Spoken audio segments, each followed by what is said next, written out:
Stage है, जैसे एक तो सेल्फ डाउट होगी कि हमें पता है कि हम नहीं कर सकते, हमें पता हम कर सकते हैं लेकिन हम करते नहीं हैं क्योंकि फेलियर का डर बहुत ज़्यादा है कि डूब गए तो क्या हो जाएगा, उसके बाद तो सब खत्म है। एक है कॉन्फिडेंस कि सीख के आप फिर कर गए, जो हमारा मोटिव है, हम यही पहुंचना है, right.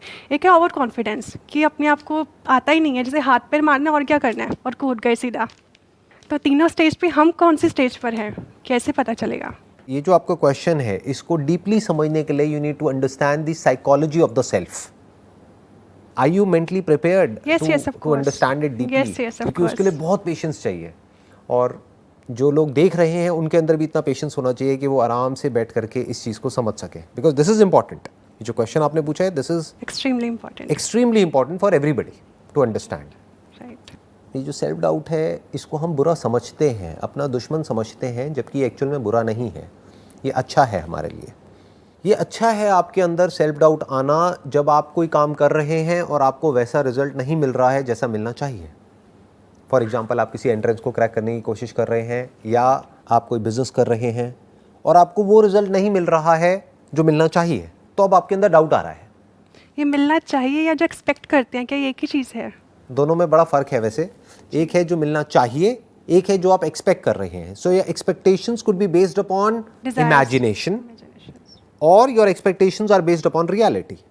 If it is based upon reality, तो उसकी मैं बात कर रहा हूँ कि जो रिजल्ट मिलना चाहिए। फॉर एग्जाम्पल, आप एंट्रेंस को क्रैक करने की कोशिश कर रहे हैं, तो रिजल्ट का मतलब क्या है कि एंट्रेंस क्लियर हो जाए, तो रिजल्ट मिल गया, और नहीं हुआ तो रिजल्ट नहीं मिला।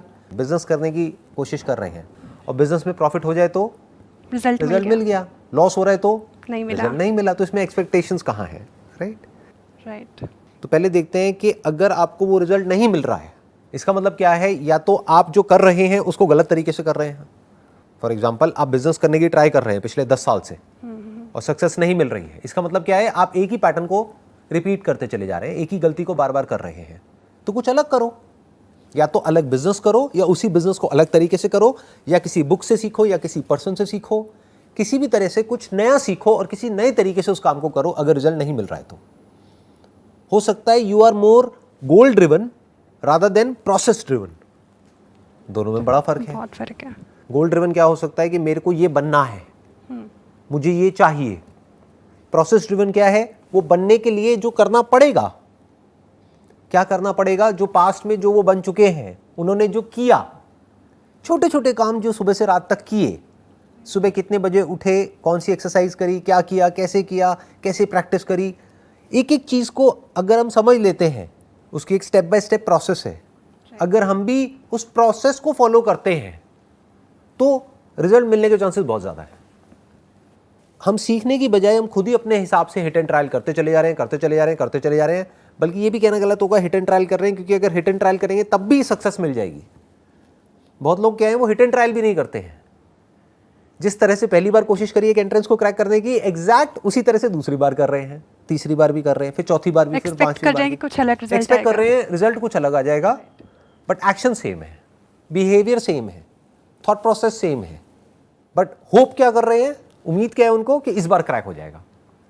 हो ही नहीं सकता, impossible. If you are doing the same thing over and over again, you can't get different results. You have to change something to change something. You have to change something. अगर कुछ नहीं बदला तो कुछ नहीं बदलेगा ना। Right. तो इसलिए from this particular standpoint, self doubt is your friend. वो आपके लिए अच्छा है, क्योंकि जैसे ही आप कुछ कर रहे हो, रिजल्ट नहीं मिल रहा है, तो डाउट होना चाहिए अपने ऊपर। ये इंटेलिजेंस की निशानी है।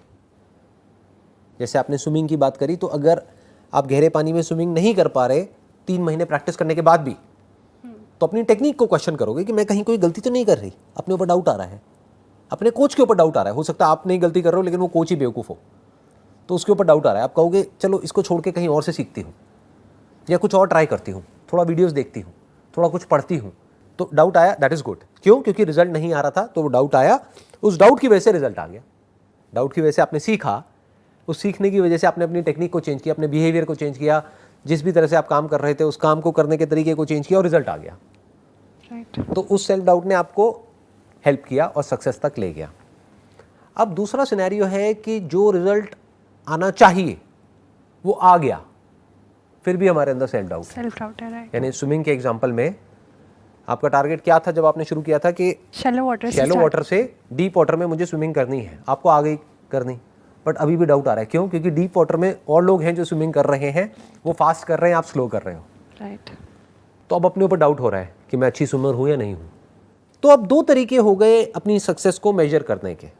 एक हो गया आपने देखा कि पास्ट में मैं क्या थी और आज मैं क्या हूँ, in terms of my understanding, in terms of my thought process, in terms of my mindset. क्या मैं वो ही हूँ जो 5 साल पहले थी या अब बदल गई हूँ, अब ग्रो कर गई हूँ? अगर आप इस तरीके से देखोगे और अगर आप एक लर्नर हो तो आपको ग्रोथ नज़र आएगी ही आएगी। कहीं कुछ फेलियर्स भी आए होंगे तो वहाँ से भी आपने सीखा होगा, तो ग्रोथ नज़र आ जाएगी, तो आपकी सेल्फ एस्टीम बढ़ेगी। ऐसे बढ़ती है सेल्फ एस्टीम। क्यों बढ़ रही है? Because you are comparing your self with your self. यहां पे भी सेल्फ डाउट आ सकता है। वो कब? जब पास्ट में 5 साल पहले आप जिस लेवल पर थे, फॉर एग्जाम्पल बिजनेस में एक लेवल पर थे, आज उससे भी नीचे वाले लेवल पर हो, तो क्या यहां पर सेल्फ डाउट आना चाहिए? नहीं आना चाहिए? डेफिनेटली आना चाहिए। एग्जैक्टली। मतलब कि सेल्फ डाउट आपके लिए अच्छा है। फॉर एग्जाम्पल आप एक तरीके से बिजनेस कर रहे थे, लेकिन अब दुनिया बदल गई, आप उसी तरीके को पकड़ के बैठे हुए हो कि हमारे टाइम में तो ऐसे होता था, तो अभी भी ऐसे ही होना चाहिए। राइट। और अब आप पूरी तरह से फेल हो चुके हो। तो आज आपके अंदर सेल्फ डाउट आना चाहिए। अपने आप को क्वेश्चन करना है, अपनी टेक्निक को क्वेश्चन करना है, अपने काम के करने के तरीके को क्वेश्चन करना है, हर चीज़ को क्वेश्चन करना है, अपने ऊपर डाउट करना है कि क्या मैं जो कर रहा हूँ वो सही है या नहीं है। तो हो सकता है आपको कुछ फ्लॉज नज़र आएंगे, कुछ कमियां नज़र आएंगी, उसको ठीक कर लो, वापस से ग्रोथ हो जाएगी। तो अब ये जो सेल्फ डाउट आता है हमारे अंदर तब जब हम ग्रो कर रहे हैं in comparison to our past self, फिर भी सेल्फ डाउट आ रहा है। उसके पीछे क्या रीज़न होता है? उसके पीछे 2 रीज़न्स होते हैं। एक रीज़न होता है आपकी अपनी ही एक्सपेक्टेशंस, क्योंकि इन रियलिटी तो आपका जो करंट सेल्फ है या जो आपका प्रेजेंट सेल्फ है वो पास्ट सेल्फ से बहुत बेटर है, बट एक्सपेक्टेशन वाइज उससे बहुत पीछे है। आपकी जो अनरियलिस्टिक एक्सपेक्टेशंस है अपने माइंड में कि ऐसा होना चाहिए था बट ऐसा नहीं हुआ, मेरे को तो 1 करोड़ रुपए कमाने चाहिए थे, मैंने सिर्फ 90 लाख ही कमाए। अरे भाई, तू 1 लाख से 90 लाख पे आया, वो भी तो देख। नहीं, बट मेरे को 1 करोड़, तो मैं फेलियर हूं। तो अब आपको अपने ऊपर डाउट हो रहा है। तो ये किस वजह से हो रहा है? Unrealistic expectations. मतलब बेसिकली आप क्या कर रहे हो? अपने एक इमेजिन सेल्फ से अपनी रियलिटी को कंपेयर कर रहे हो। इमेजिन करने में कितनी देर लगती है?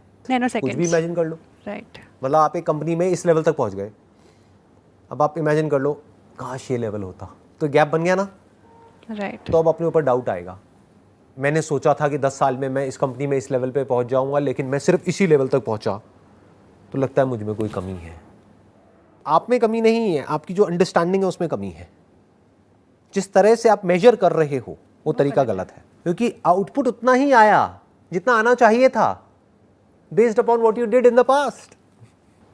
फॉर एग्जाम्पल, आप कुछ भी मत करो, घर में पड़े रहो और ये एक्सपेक्ट करो कि मैं आने वाले 5 साल बाद मिलियनेयर बन जाऊंगा, बिलियनेयर बन जाऊंगा। अब 5 साल बाद देखो कुछ भी नहीं हुआ और रो बैठ करके। तो आप समझ रहे हो ना क्या हो रहा है? यानी एक्शंस तो कुछ लिए नहीं, लेकिन एक्सपेक्टेशंस बहुत ज़्यादा है। ध्यान से समझना, लाइफ में जो रिजल्ट आते हैं वो आते हैं बेस्ड अपॉन जो हमारी छोटी छोटी हैबिट्स होती हैं, जो हम डे टू डे बेसिस पे छोटे छोटे एक्शंस लेते हैं, छोटे छोटे स्टेप्स लेते हैं, जो छोटे छोटे काम करते हैं, उसके बेस पर, ना कि उसके बेस पर कि हम क्या चाहते हैं।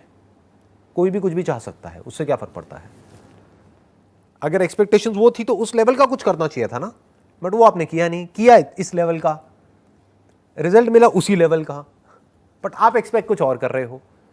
अब आप रो रहे हो, जबकि उस वक्त सही तरीका क्या है अपने आप को देखने का कि 5 साल पहले मैं यहां था, मैंने 5 साल में ये किया, उस वजह से मैं यहां पर आया। अगर अगले 5 साल में मैं ये ना करके ये कर दूं, राइट, तो आज मैं यहां हूं, तो 5 साल बाद मैं यहां पहुंच जाऊंगा, बशर्ते कि एक्शन को ये जो किया था वो ये हो, तब पहुंचूंगा ना। Right. It has to be based upon reality. And what is reality? कि मैं क्या कर रहा हूं, किस लेवल के मेरे एक्शंस हैं, उसी के लेवल का मैं रिजल्ट एक्सपेक्ट करूं, दैट इज रियलिटी। राइट। तो ये हो गया एक सिनेरियो जहां पर कि हमारे अंदर सेल्फ डाउट आता है, और इसका भी हमने सॉल्यूशन निकाल लिया। सोल्यूशन क्या है कि जब मेजर करना ही है तो अपने पास्ट सेल्फ को अपने प्रेजेंट सेल्फ से मेजर करो और अपने प्रेजेंट सेल्फ को अपने फ्यूचर सेल्फ के अकॉर्डिंग मोटिवेट करो, बेस्ड अपॉन कि आपने पास्ट में कितना अचीव किया, कितना एफर्ट डाल करके उस बेस पर अपना एक गोल बनाओ कि अब अगले 5 साल में या अगले 10 साल में मैं इतना एफर्ट डालने वाला हूँ या डालने वाली हूँ और 10 साल बाद मैं ये अचीव करने वाला हूँ या ये करने वाली हूँ। That is all realistic. ये सब ज़रूरी है, यानी एक पास्ट सेल्फ भी आपका ज़रूरी है, प्रेजेंट सेल्फ भी ज़रूरी है और एक फ्यूचर सेल्फ भी ज़रूरी है। तीनों ज़रूरी है, क्योंकि फ्यूचर ही आपको प्रेजेंट में भगाएगा। पास्ट से आप सीखोगे जो आपने सही किया और गलत किया, उसके बेस पर आप प्रेजेंट में कुछ डिसीजंस लोगे। किस बेस पर लोगे? जो फ्यूचर में आप बनना चाहते हो। अब ये सेल्फ डाउट और किस किस वजह से आता है?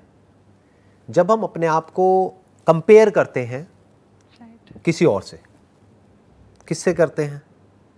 अनजान से तो आप कंपेयर करोगे नहीं, अपने रिलेटिव से या फ्रेंड से। अब इसके ऊपर बहुत सारी स्टडीज़ हुई हैं, बहुत सारी रिसर्च हुई है जहाँ पर ये निकल करके आया है कि मेल्स अपने फादर से अपने आप को कंपेयर करते हैं और फीमेल्स अपनी मदर से अपने आप को कंपेयर करती है।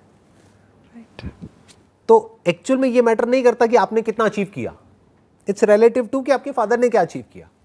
फॉर एग्जाम्पल, आपके फादर ने ज़्यादा कुछ अचीव नहीं किया लाइफ में, बट आपने उनसे थोड़ा सा भी ज़्यादा अचीव कर लिया।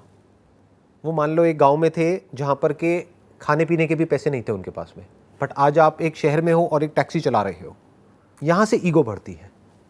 दूसरी तरफ से आपके फादर एक बहुत बड़े सुपरस्टार हैं या थे और उनके कंपैरिजन में आप कुछ भी नहीं कर पाए, तो आपकी सेल्फ एस्टीम की धज्जियाँ उड़ गई।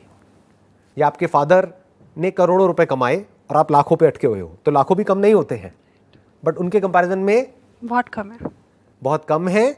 तो अब आप अपने आप को अगर इस तरीके से जज करोगे तो आपकी सेल्फ एस्टीम की धज्जियाँ उड़ जाएगी। लोगों को पता तक नहीं है कि इस तरीके से at a subconscious level, at an unconscious level हम अपने आप को कंपेयर कर रहे होते हैं। ये बोलना सोल्यूशन नहीं है कि अपने आप को कंपेयर मत करो। Comparison is everywhere, wherever there is measurement there has to be comparison, because measurement itself is comparison. जैसे हम किसी भी चीज को मेजर कर रहे हैं पहले और अब, तो कंपैरिजन आ गया ना। तो एक तरीका तो ये है जिस तरह से ज़्यादातर लोग अपने आप को कंपेयर करते हैं, यानी कि अपने पेरेंट्स के कंपैरिजन में अपने आप को देखते हैं कि आज मैं किस लेवल पर हूँ, बट यहाँ पर भी आप फंस जाओगे, क्योंकि अगर उनसे बहुत ज़्यादा आपने अचीव कर लिया तो आपकी ईगो बढ़ जाएगी। राइट। ये सेल्फ एस्टीम नहीं बढ़ रही है, ध्यान से समझना सेल्फ एस्टीम में और ईगो में क्या फ़र्क है। अभी धीरे धीरे जैसे जैसे हम आगे बढ़ेंगे ना, ये डिफरेंस क्लियर होता चला जाएगा आपको। Ego is my self in comparison to your self, कि मैं किसी को देखूं तो मैं देख करके कहूं देखो उसने तो कुछ भी नहीं किया लाइफ में, मैंने देखो क्या क्या कर लिया, तो मेरी ईगो बढ़ रही है। बट दूसरी तरफ से मुझे कोई और दिखेगा जिसने मुझसे बहुत ज़्यादा अचीव कर लिया, तो क्या होगा? मेरे अंदर एक सेल्फ डाउट आएगा, या मेरे अंदर जेलसी होगी, या मुझे गुस्सा आएगा अपने से ज़्यादा सक्सेसफुल किसी को देख करके। क्यों? क्योंकि मेरी थॉट प्रोसेस का ग्राउंड क्या है? ईगो। और ईगो क्या है? Comparing your self to somebody else. Self esteem कैसे बढ़ती है? जब मैं अपने ही करंट सेल्फ को, अपने ही प्रेजेंट सेल्फ को अपने पास्ट सेल्फ के कंपैरिजन में मेजर करता हूं, तो वहां पर ईगो नहीं बढ़ती है। दुनिया की नज़र में हो सकता है मैं सक्सेसफुल ना हूं, लेकिन अपनी नज़र में मैं सक्सेसफुल हूं। यानी कि अपने आप को कंपेयर नहीं करना है अपने फादर से, अपनी मदर से, अपने ब्रदर से, अपनी सिस्टर से, या जो भी आपके रिलेटिव्स हैं उनसे, क्योंकि वहाँ से क्या होगा? या तो आपकी ईगो बढ़ेगी या घटेगी। दोनों ही तरफ से इफेक्ट किस पे आ रहा है? ईगो पे आ रहा है। इसका सेल्फ एस्टीम से कोई कनेक्शन नहीं है। एक मिनट में आप एक्साइटेड हो जाओगे, अगले ही मिनट में डिप्रेस्ड हो जाओगे। एक को देखोगे खुश होने लग जाओगे, यानी वो जो आपसे कम है उसको देखोगे तो बहुत खुश हो जाओगे। फॉर एग्जाम्पल, आप गाड़ी में हो तो किसी बाइक वाले को, आपके इस तरफ एक बाइक खड़ी है, उसको देख करके आपके अंदर एक अलग सी अकड़ आ जाएगी, और दूसरी तरफ से किसी और को देखोगे जिसकी गाड़ी आपसे बड़ी है, तो आपका मुंह एकदम से उतर जाएगा। आप कहोगे यार ये क्या हो गया। इस तरह से जीने में क्या फ्लॉ है वो आप, आई होप कि आप देख पा रहे होगे बड़े क्लियरली। फिर हम किस तरह से देखते हैं? अपने फ्रेंड्स के कंपैरिजन में अपने आप को देखते हैं कि एक ही कॉलेज से हम दोनों निकले हैं, देखो उसकी तो जॉब लग गई, वो भी उस कंपनी में, मैं वहीं रह गई, मेरी अभी तक जॉब तक नहीं लगी, और वो देखो वो कहाँ कहाँ ट्रैवल कर रही है। ये होती है लाइफ। उसको तो सब कुछ मिल गया जो मुझे चाहिए था, मुझे नहीं मिला। ये कंपैरिजन भी आपको बुरी तरह से फंसा देगा। तो कैसे कंपेयर करना चाहिए अपने आप को? अगर करना ही है तो मेजर कैसे करना चाहिए? अपने पास्ट से कंपेयर करो खुद को, प्लस ये देखो कि आप फ्यूचर में कहाँ जाने वाले हो। Right. Not in comparison to कि फ्यूचर में वो कहाँ जाने वाली है या वो कहाँ जाने वाला है, चाहे वो कोई भी हो, आपको कोई फ्रेंड हो या रिलेटिव हो। कंपैरिजन बेस्ड अपॉन कि आप अभी कहाँ हो और फ्यूचर में कहाँ जाने वाले हो, उसकी क्या पॉसिबिलिटीज हैं, मतलब आप फ्यूचर में क्या बन सकते हो, उसकी कोई अपर लिमिट नहीं है। ये एक अलग एनर्जी है, यहां पर ईगो के लिए कोई जगह नहीं है। अब आप किसी से भी मिलोगे, चाहे वो अमीर हो चाहे गरीब हो, चाहे बड़ा हो छोटा हो, आपको कोई फर्क नहीं पड़ेगा। ना गुस्सा आएगा, ना जेलसी होगी, ना कोई कंपैरिजन उठेगा। आप कहोगे बढ़िया है, तू जो कर रहा है वो अच्छा है, करता रहे। धीरे धीरे क्या होगा, आपका फ्रेंड सर्कल भी ऐसा ही बनेगा। ऐसे ही लोगों के साथ आप जुड़ोगे जिनकी हाई सेल्फ एस्टीम होगी, और जिसकी सेल्फ एस्टीम जितनी हाई है वो उतना ही सुखी है। दोनों में मेजरमेंट है, बस फर्क ये है सेल्फ एस्टीम में मेजरमेंट है सेल्फ का सेल्फ से, खुद का खुद से। ईगो में मेजरमेंट है खुद का किसी और से। और दुनिया जहान की जितनी भी प्रॉब्लम्स होती हैं, जितने भी तरह के मेंटल डिसऑर्डर्स होते हैं, उस सब की जो जड़ है वो यहीं कहीं मिलेगी आपको। इन अदर वर्ड्स कि अगर अभी आपकी जो थॉट प्रोसेस है वो वैसी ही है जैसी 5 साल पहले थी, तो खुश होने की ज़रूरत नहीं है। इसका मतलब आप ग्रो नहीं कर रहे हो, चाहे बाहर से ग्रो कर भी गए हो। जैसे इंडिया में बहुत होता है कि पिताजी की या किसी की जान पहचान थी, उन्होंने कहीं पे नौकरी लगवा दी है, तो बाहर से तो आप ग्रो कर गए हो, दुनिया की नज़र में तो पता नहीं क्या बन गए हो। बट अगर आपकी थिंकिंग, आपका way of looking at life वैसा ही है जैसा 5 साल पहले था, तो आप एक्चुअल में ग्रो ही नहीं कर रहे हो। This is called fix mindset. But अगर आप अपने आप को ये बोल सकते हो विथ कॉन्फिडेंस कि 5 साल पहले जो मैं थी और अब जो हूं उसमें ज़मीन आसमान का फर्क है, तो now your future is very bright. जब 5 साल में ऐसा हुआ है तो इसका मतलब अब 5 साल में आपकी हैबिट बन चुकी है ग्रो करने की। अब आपका फिक्स माइंडसेट नहीं है, अब आपका ग्रोथ माइंडसेट है। अब अगले 5 साल में आप पता नहीं कहाँ होंगे, और वो सोच करके आप खुश हो सकते हो, क्योंकि एक्चुअल में होगे ना, that is based upon reality. आदत बन गई है ना आपकी ग्रो करने की। अब बिना ग्रो करे आप रह नहीं सकते, राइट। तो ऐसे बन जाओ। You got all the answers जितने Yes, भी yes. आपने Yes, वैसे yes. कहने के लिए एक क्वेश्चन पूछा था, बट इसमें बहुत सारे क्वेश्चंस आ गए। थे। तो आई होप कि जितने भी आपके क्वेश्चंस थे उन सबके आंसर्स आपको मिल गए हैं। Right. Wish you all the very best.